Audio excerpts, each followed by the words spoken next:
Good evening, everyone, and welcome to the Public Works Committee meeting for April 22nd, 2024. We'll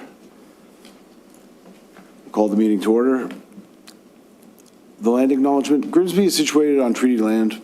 This land is steeped in the rich history of the First Nations, such as the Haudenosaunee, the Haudenosaunee, and the Anishinaabe, including the Mississaugas of the Credit First Nation.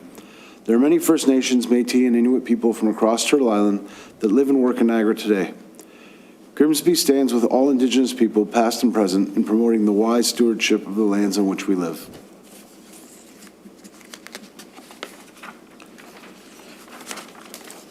Are there any disclosures of interest? Seeing none, we can move on to our next agenda item, which is the approval of the agenda. Can I get a mover and a seconder to approve the agenda? We got Member Spink and Councillor Kristangi.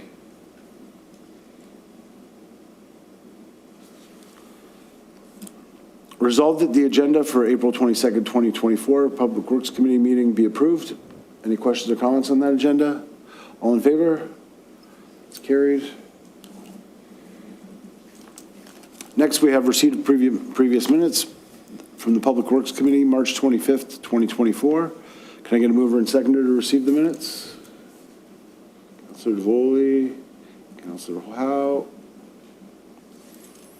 Any questions or comments on those minutes? Resolved that the March 26, 2024 Public Works Committee meeting minutes be received. All in favor? That's approved.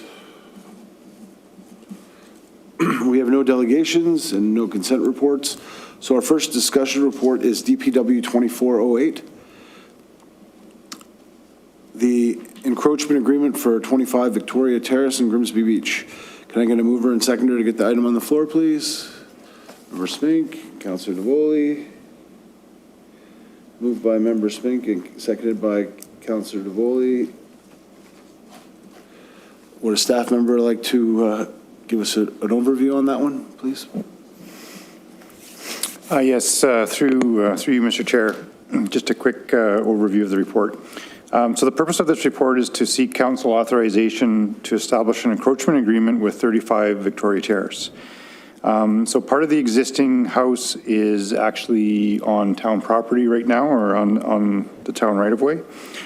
So the homeowner is looking to complete some renovations to the house, which requires a building permit. However, a permit cannot be issued with the house currently on the town right-of-way. So issue an encroachment permit would allow a building permit to be issued. The town's heritage committee has identified significant heritage significance. That's a lot of significance, and supports the encroachment agreement. And there's no cost to the town associated with this. So if there's any questions, also I believe Spencer's on the call as well. Thank you. Any questions for Marvin on the encroachment agreement? Member Spink? Just more for my education. I mean, the house is already there. Why don't can we sell them that part of town land instead? Or does that never happen? I mean, clearly they should have the encroachment agreement. Their house is on top of it. Through you, Mr. Chair, great question. Within the town right-of-way, there's underground infrastructure, so water, sewer, so unfortunately, I guess handing that over is difficult, and it is access to the lake as well for the town to get down just a little sliver. Yeah, so it's a third street, so that's an access down to the beach there. Yeah. So yeah, so selling it's a great idea, but in this case, it's a little difficult. Any other questions? And it is a common, in Grimsby Beach, we've discussed it many times, that there are a lot of pieces of land that don't match up with what it says on the, what's actually built down there. So seeing no other questions or comments, I have a resolution that report DPW 2408 encroachment agreement for 25 Victoria Terrace in Grimsby Beach dated April 22nd, 2024 be received. And that Public Works staff be authorized to establish an encroachment agreement with the property owners of 35 Victoria Terrace to recognize the existing encroachment as follows: a portion of the house foundation and a portion of the dwelling, and that all associated costs for the encroachment agreement be paid for by the property owner, And that the Public Works Committee recommend council endorse the recommendations prepared by Heritage staff as a condition of the encroachment agreement, and that the mayor and town clerk be authorized to execute the encroachment agreement. All in favor? That is carried.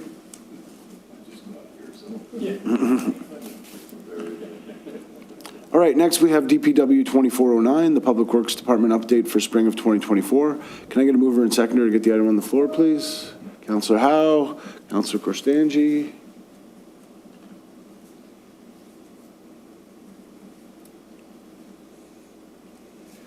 Would a staff member like to start us off on that one? Brandon? Yeah, thank you, Mr. Chair. So the report that brought forward to you is to update the committee and council on our project work plan for the year. So the majority of the projects are carried over from the previous year, but there are a few new projects from 2024 that are on the list, and we've identified those in the titles of each project.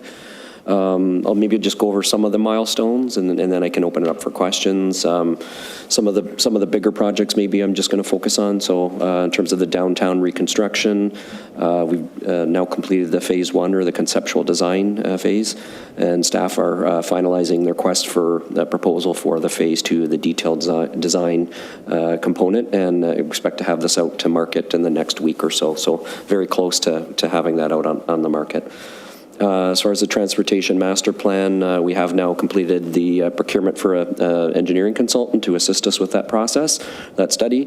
And I'm happy to say that SEMA Plus was a successful consultant on that project. And we actually had our first kickoff meeting with them this morning. So we'll be setting up a project page shortly and bringing further communication to the committee in terms of next steps on the project going forward.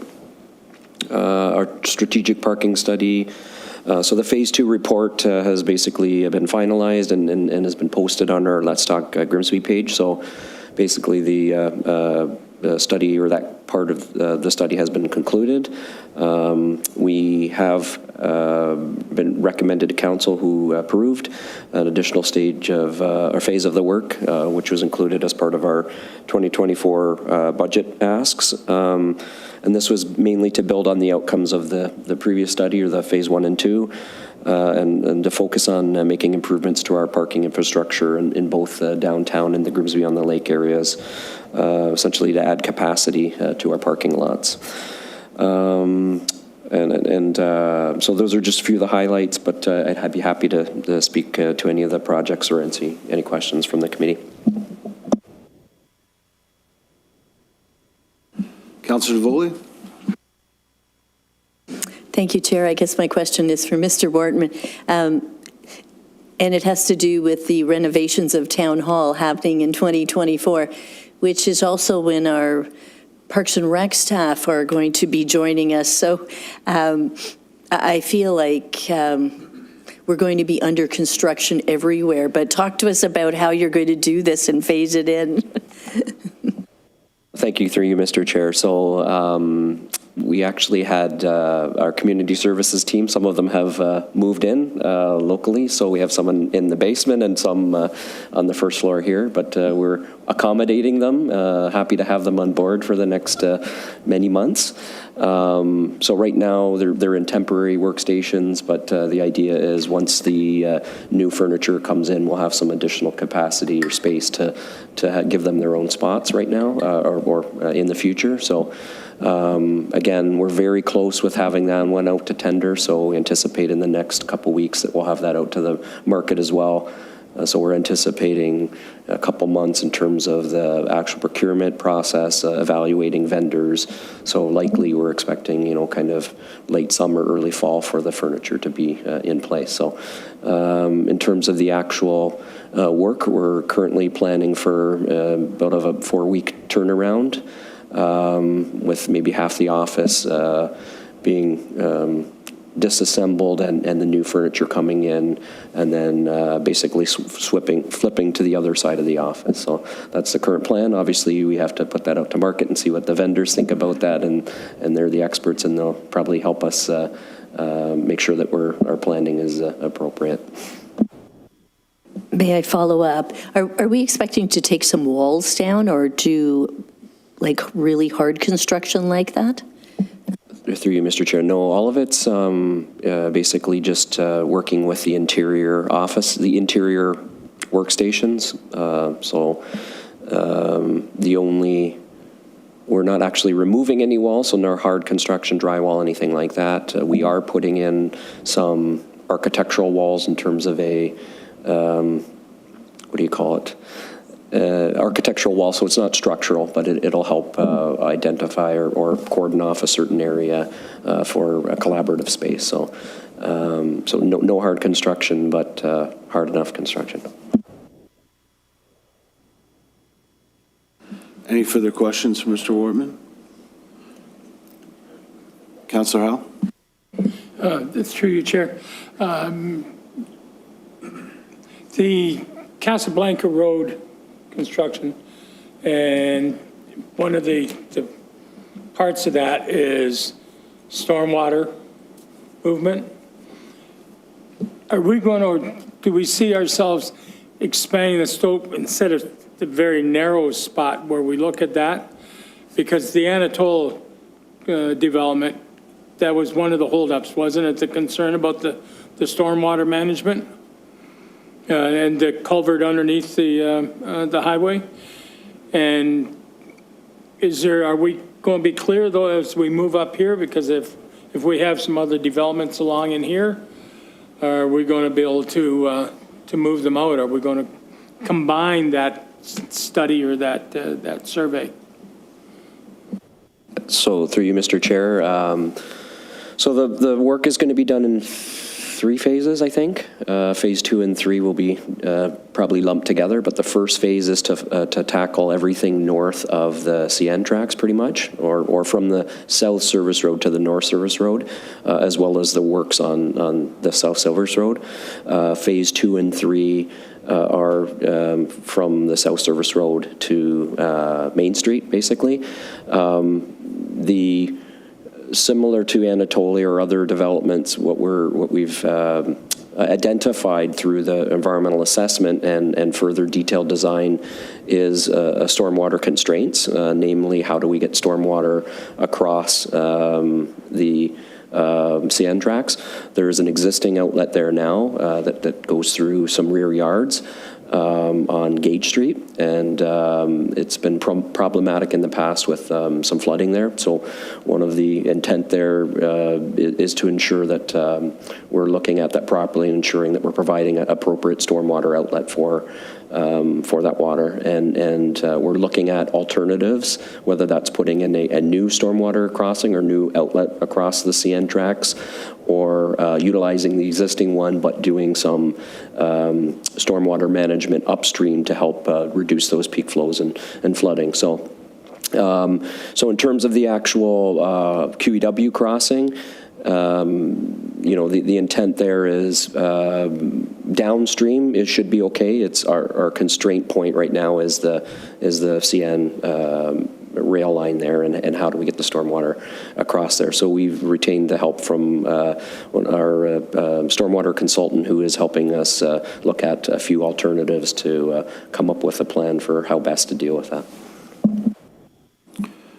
I don't think that people realize also that Casablanca is, it's basically a water course. When it rains, the water from the escarpment, the ditches on Casablanca are full, and they're deep ditches. So the stormwater management there may have to involve something even south of Main Street, where there's I don't know how the Escarpment Commission would feel about that, but a pond or something built that would retain the water and slow it down, so that, because having walked that street for decades now, if you walk right after the rain, there is a constant deep stream of water. The ditch is not a ditch; it becomes like a creek during those time periods. So. Mr. Wortman, if you want to know. Just to add to that, Mr. Chair, is great comments, and yes, that's one of the things that we're looking at. There's a couple options in terms of inline storage, so that's creating bigger pipes and having the water basically collect underground before it goes through the smaller pipe downstream. And we're also looking at alternatives in terms of a stormwater management pond and where that would be located, those kind of things. So all of that are part of that analysis. And yes, a lot of water runs off the escarpment through Casablanca and ultimate to the lake, and it's a bit of a unique challenge for Grimsby in terms of our relationship with the escarpment to the lake with the urban area in between is always a challenge as we try to manage our stormwater. Thank you. I've got Member Smink and then Councillor DeVoley. Okay, then go ahead, Councillor DeVoley.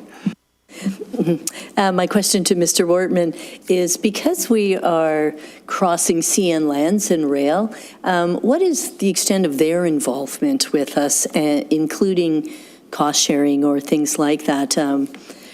Can you just talk to that?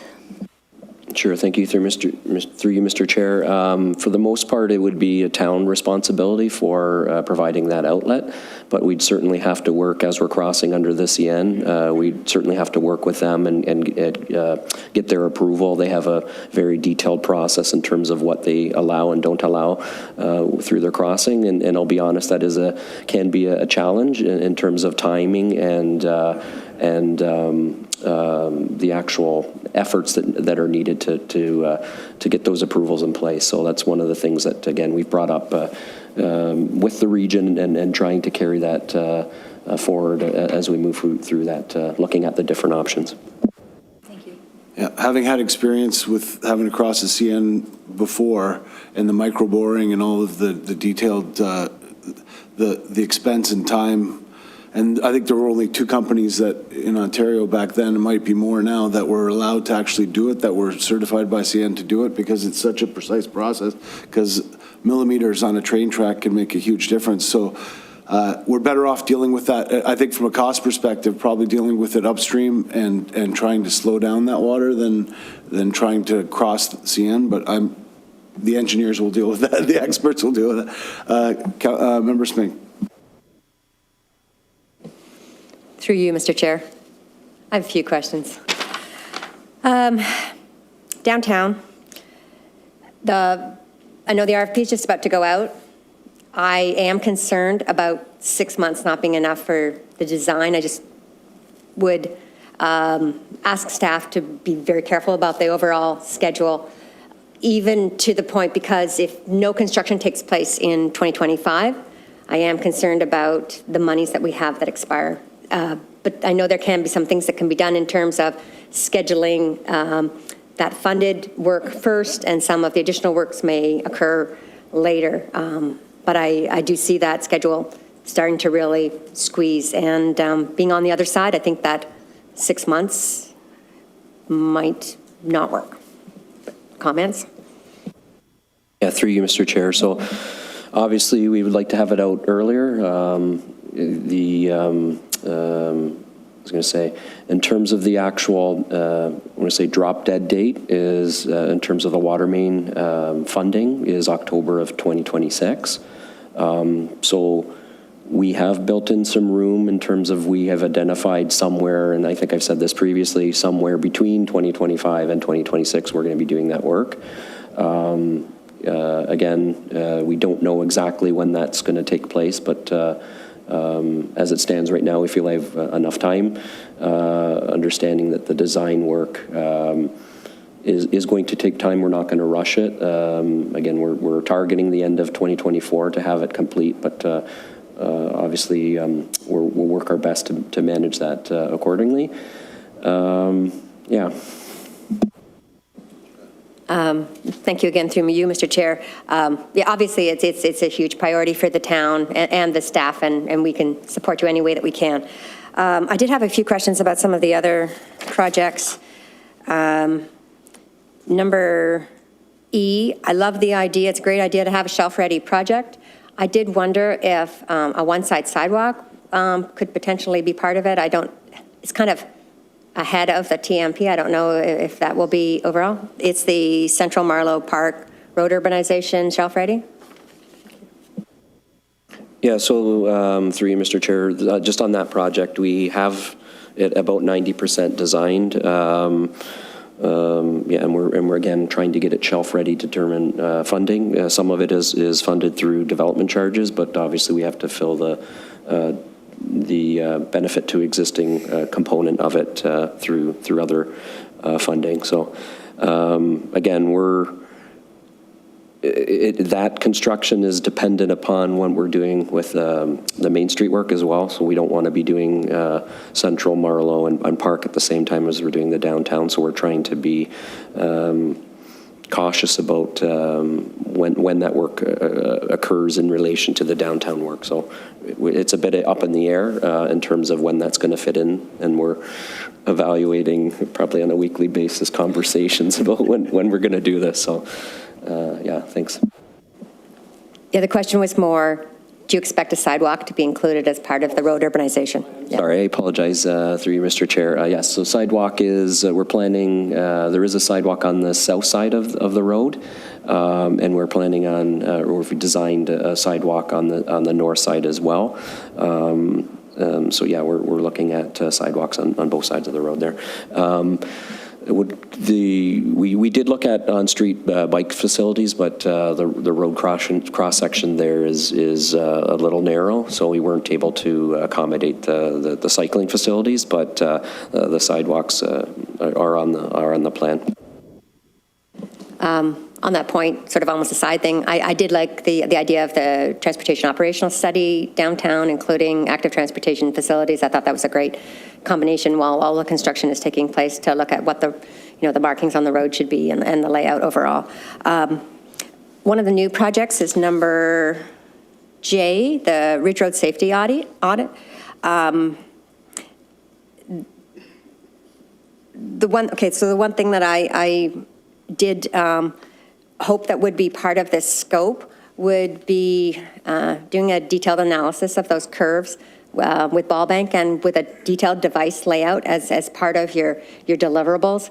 I also wondered, I know that public opinion doesn't always match, but I did wonder if there was any collision history or even guardrail maintenance history that might support this as well. Yeah, through you, Mr. Chair.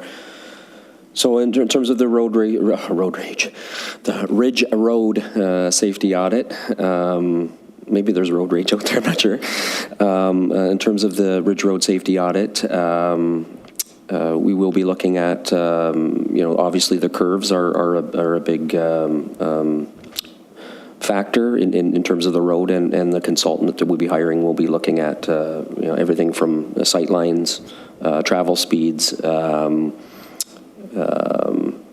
what else? Collision histories, things like that, geometric. So obviously the geometric characteristics, the curves, and so on.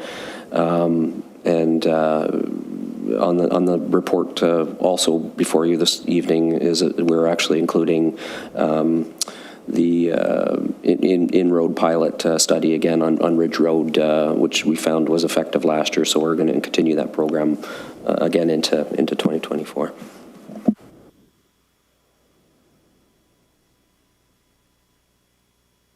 Sorry. Then the final question was about item number M, the municipal engineering design standards. I do understand that the RFP was issued. You'd have to go into more of a direct. I do think that that's really important because together with the TMP, those two things can go ahead together. What is your planned completion date for that? Through you, Mr. Chair. So yeah, as you had mentioned, we did put it out to market, and we actually received 0 bids. So under our procurement bylaw, it allows us to seek out specific consultants. So we've reached out to a consultant in particular and asked them to provide a proposal. And we'll be evaluating that proposal to make sure it's in line with our expectations and our procurement practices. So the idea is we'll be engaging them hopefully in the next month or so. Ideally, again, we say we'd like to have it done by the end of 2024. I think we acknowledge that with the heavy workload that's probably going to spill over into the 2025.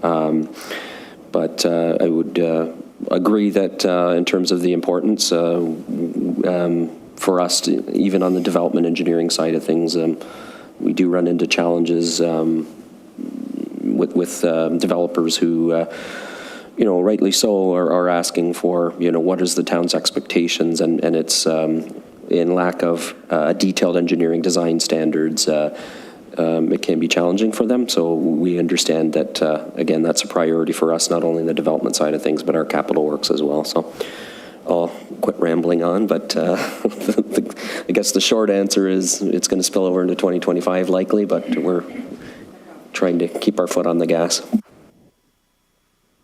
Councillor Cristangi? Thank you, through Chair. Just a question on the 40 Mile Creek Bridge, because I'm getting a lot of emails about that now that the weather's nice. So we basically had it ready to go and it was deferred, so now it seems like it's at a standstill. So just to confirm that we're not going to see any movement on this for quite a while, right?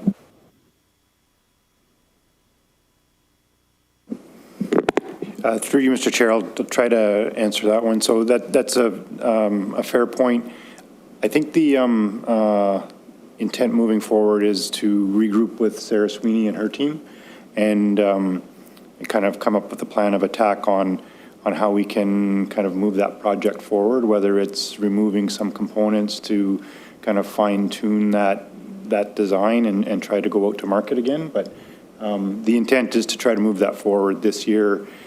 Does that mean get it built this year? I don't know, but hopefully we can at least get to a point where we know what we're doing, so we're not at a standstill. So, yeah. And if I could just add, just on the, to me that project might be a key candidate or a good candidate for infrastructure funding if it becomes available every once in a while. That hey, there's this new piece of funding and we can identify, hey, we've had this project on our list for a while now and we haven't had the funding to fund it, but gives us an opportunity to maybe, if something meets with that scope, then we could look at that as an opportunity to provide some funding there. So. Any other questions from staff? Related to the downtown project,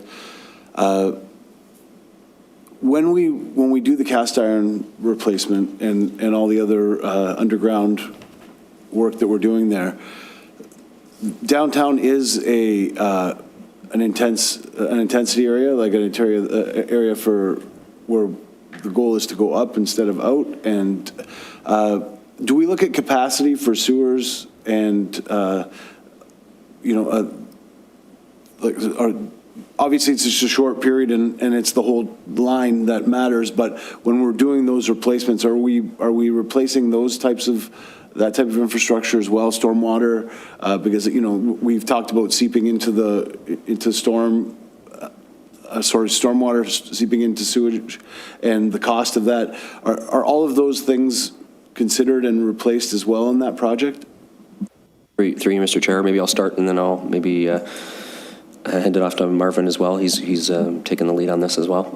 So in terms of, in addition to the water main, yes, we're looking at sanitary sewer in particular.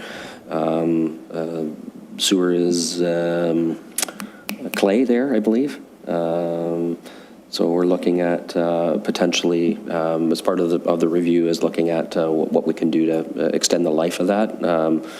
There's been a new lining technology is a relatively, not new, but established method for dealing with sewers and extending their life using trenchless methods, so getting into the sewer without digging it up. In addition, the storm sewer side of things, there is no storm sewer presently on Main Street, so we will be establishing one as part of that construction project. Did I miss anything, Marvin? Do you want to add anything?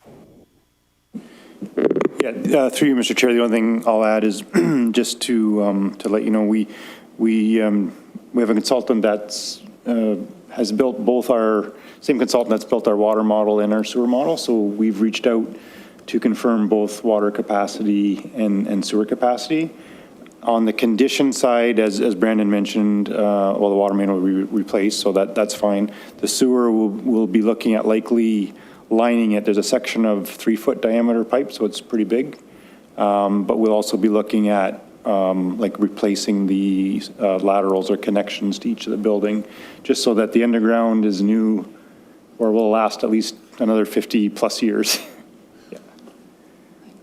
Perfect. That's what I wanted to hear, because last thing I want to see is Main Street being dug up again 10 years from now if new construction occurs. So that's great. Any other questions or comments for staff? Seeing none, I have a motion moved by Councillor Howe, seconded by Councillor Cristangi. Resolved that the report DPW 2409 Public Works Department Update Spring 2024 dated April 22nd, 2024 be received for information. All in favor? That's carried.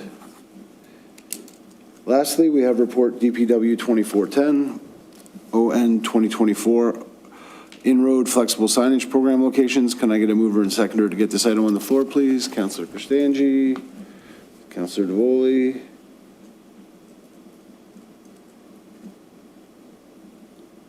Thank you. Would staff like to start us off on this one?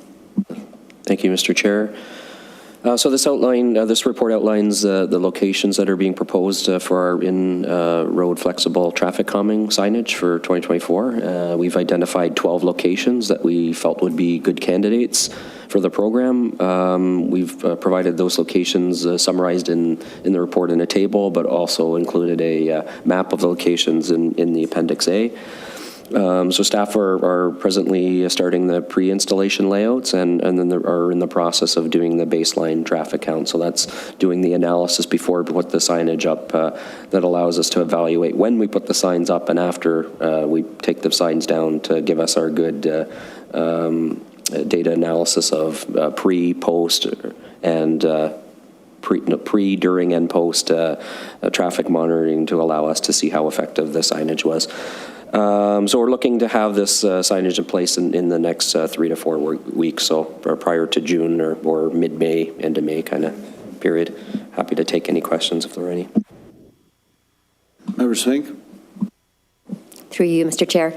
I must admit, I didn't look at this report in as much detail. I just wondered, are there any brand-new locations that haven't been installed in previous years? You're going to put me on the spot here. Sorry, through you, Mr. Chair. Let me look at the list. Yes, that's right. Location number 5, North Service Road, Kerman Avenue to Olive. So that's the bend approaching the school there. We're going to do some additional signage there. Good candidate. Olive Street we've done before. Park Road, I believe, is new.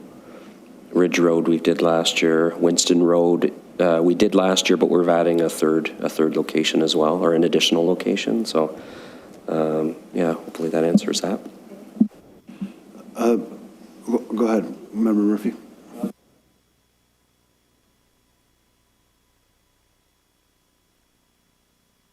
Haven't done this in a while. I noticed that you've taken Kerman Avenue South off the list. Was there a reason? Yeah. If there was a reason.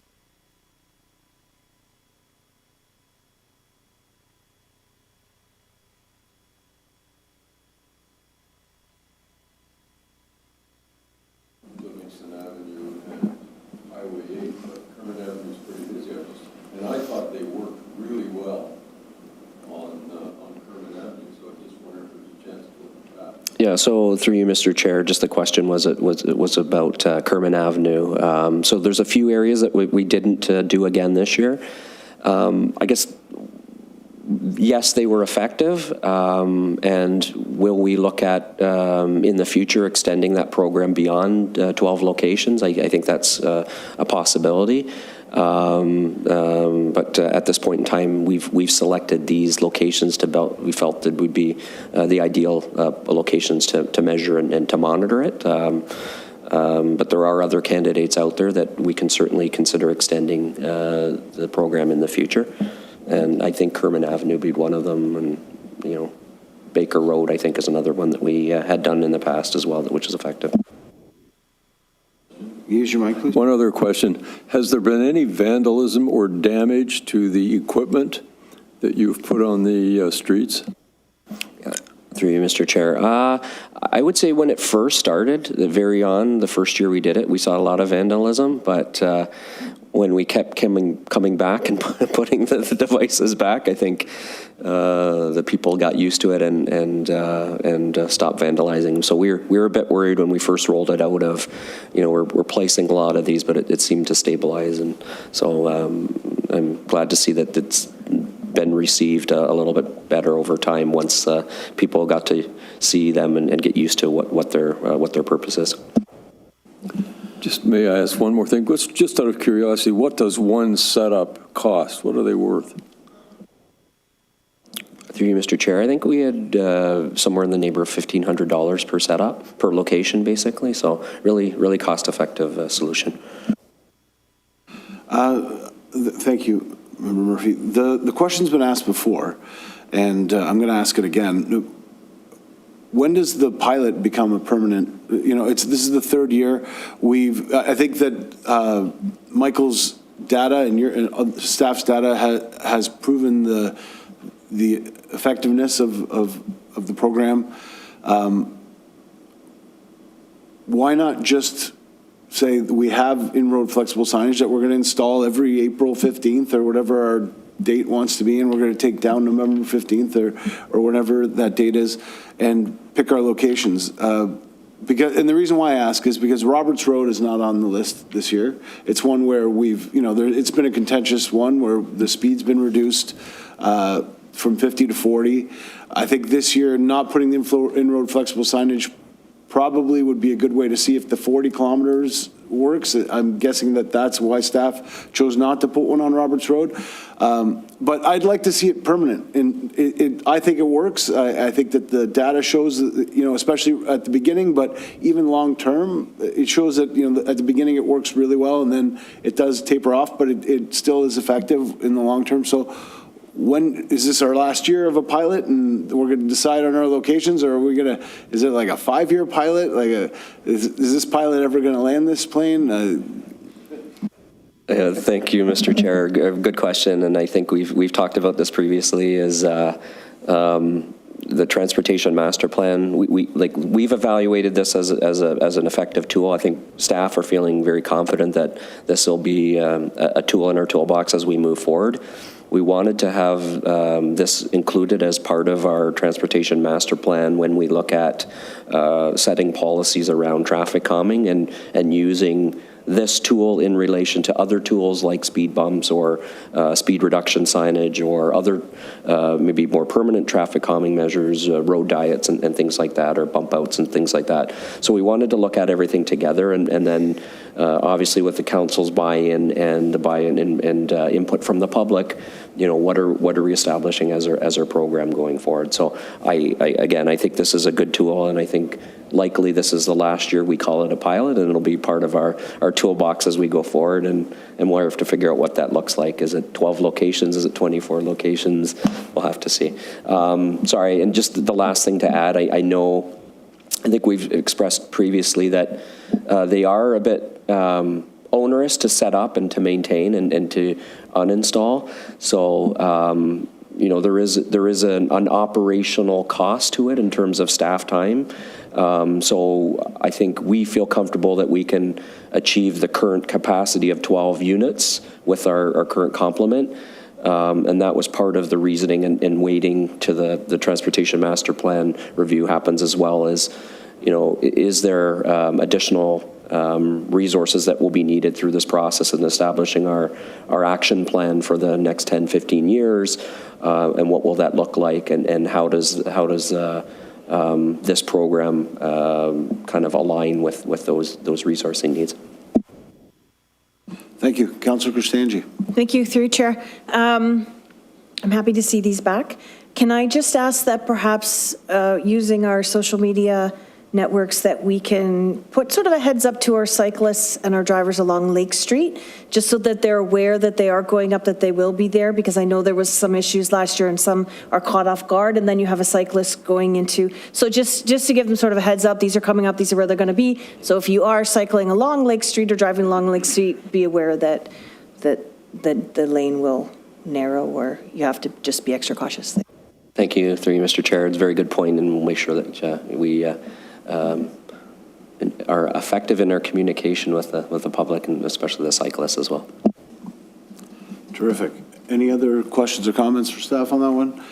Seeing none, I have a resolution resolved that report DPW 2410-2024 in-road flexible signage program locations dated April 22nd, 2024 be received for information. All in favor?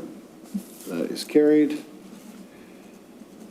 Next, we have correspondence from Niagara Peninsula Conservation Authority. Can I get a mover and seconder to receive the correspondence from the MPCA? Councillor Howe. Oh, you want to, okay, and Member Spink. Councillor Howe, you wanted to speak to the correspondence? Through you, Chair. And I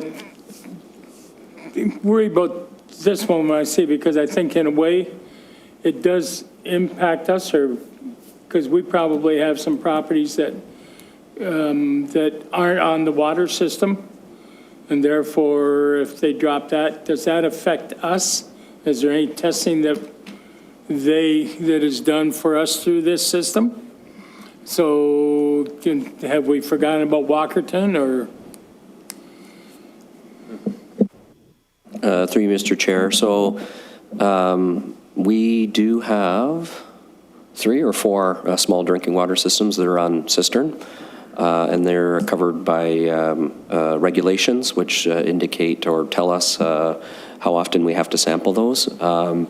The town is, as authority over those water systems, has to meet those regulations, and we do sample on a regular basis, and we have our treatment systems which are monitored, and public health does inspect those facilities, I believe, on an annual basis to make sure we're in compliance.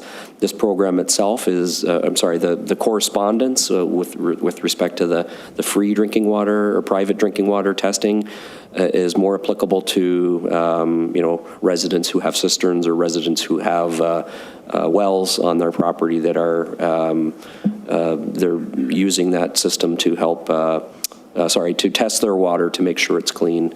So doesn't really impact the municipality per se, but it certainly would impact those residents that are on those systems who utilize those free drinking water testing.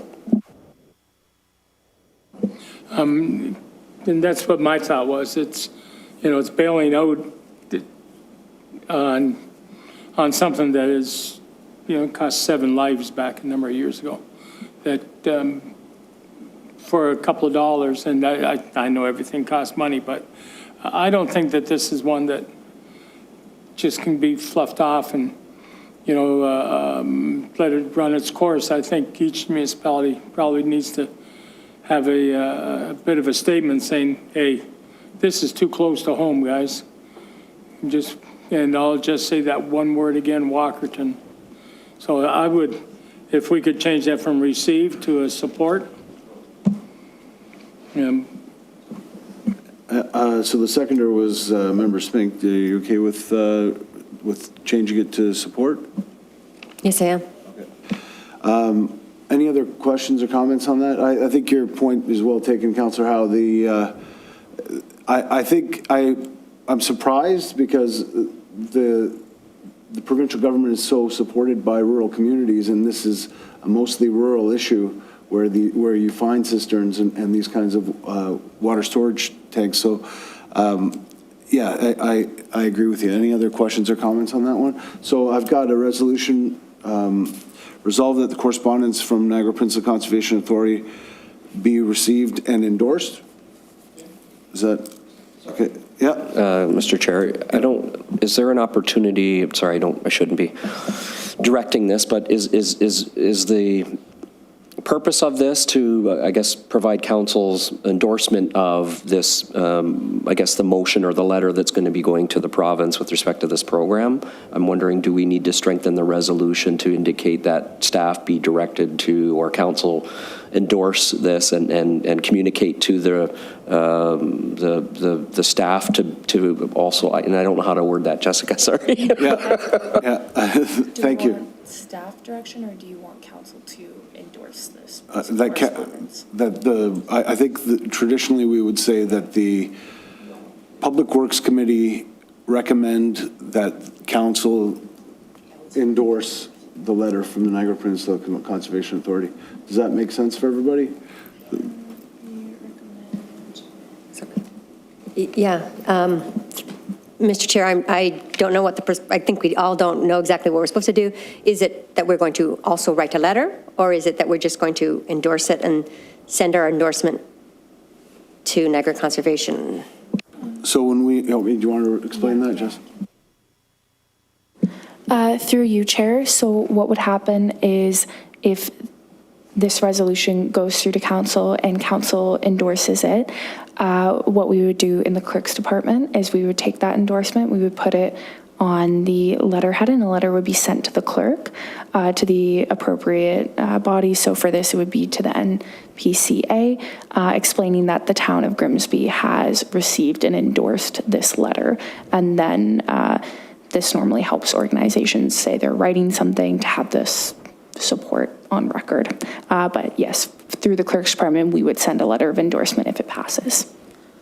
And just to add further, I'm just looking at the language in the actual report, so saying Source Water Protection Committee directs staff to draft correspondence requesting the province not to proceed with the recommended phase out of the free drinking water testing program in Ontario. So maybe we can add that last sentence, the staff or the town is also requesting the province not to proceed with the recommended phase out of the free drinking water testing program in Ontario.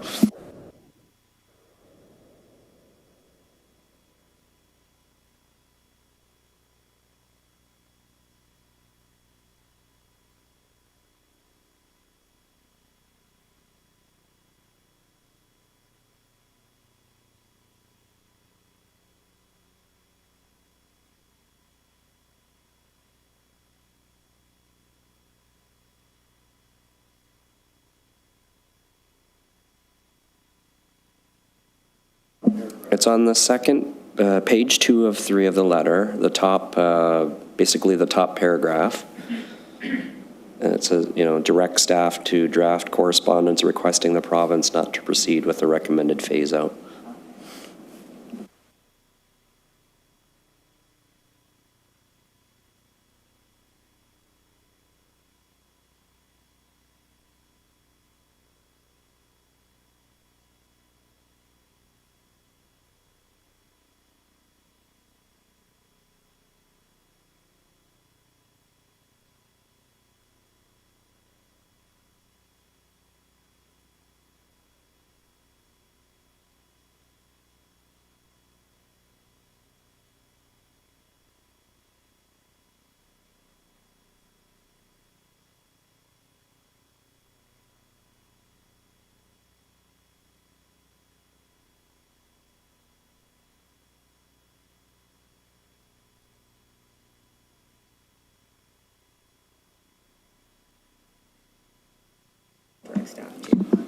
That's the same. Okay, perfect. So I have a resolution moved by Councillor Howe, seconded by Member Smink. Resolved that the correspondence from Niagara Peninsula Conservation Authority be received, and that the Public Works Standing Committee recommend council endorse this correspondence, and that the Public Works Standing Committee recommend council direct staff to draft correspondence requesting the province not proceed with the recommended phase out of the free drinking water testing program in Ontario. All in favor? That's carried. Perfect. Is there any other new business pertaining to the committee? Seeing none. I need one of those old "that was easy" buttons from, our next meeting of Public Works Committee is scheduled for May 27th, 2024 at 6:30 PM. Meeting's adjourned. Thanks, everybody.